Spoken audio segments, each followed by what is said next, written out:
আসসালামু আলাইকুম বন্ধুরা, আজকে হচ্ছে 12ই রবিউল আউয়াল অর্থাৎ বিশ্বনবীর আগমনের দিন।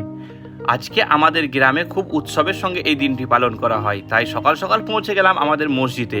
গিয়ে দেখছি ছোট ছোট বাচ্চারা ছোট ছোট ঝান্ডা নিয়ে তারা রেডি হয়ে মসজিদের সামনে দাঁড়িয়ে আছে এবং বাচ্চারা খুব সুন্দরভাবে ইমাম সাহেবদের কাছে পাগড়ি পড়ছে।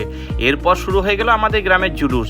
বেরিয়ে যাচ্ছি গোটা গ্রামে, কারণ আজকের দিনে জুলুসে আমরা গোটা গ্রামটা ঘুরি। আমাদের গ্রামটা হচ্ছে 18টা পাড়ার, প্রত্যেকটা পাড়া আমরা যাই এবং রাসূলের নারা লাগাই, নারায়ে তাকবীর, নারায়ে রিসালাত এসব করি এবং পুরো গ্রামে ভালোভাবে আজকে উদযাপন করা হয়। আমাদের গ্রামটা অনেকটাই বড়, তাই ঘুরতে অনেকটাই সময় লাগে। ছোট ছোট বাচ্চা থেকে বুজুর্গ সকলেই মিলেই যান।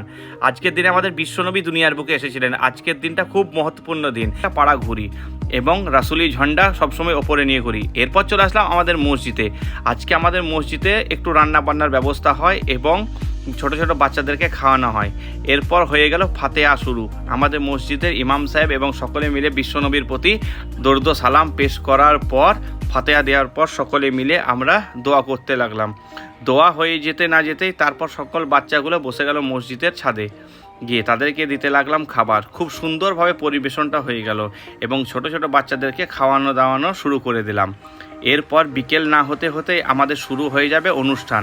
তাই বিকেলবেলায় মসজিদের বাইরে আমাদের একটা করা হয়েছিল মঞ্চ এবং সেখানে বাচ্চাদের গজল প্রতিযোগিতা এবং কিছু ইসলামিক কুইজের ব্যবস্থা ছিল।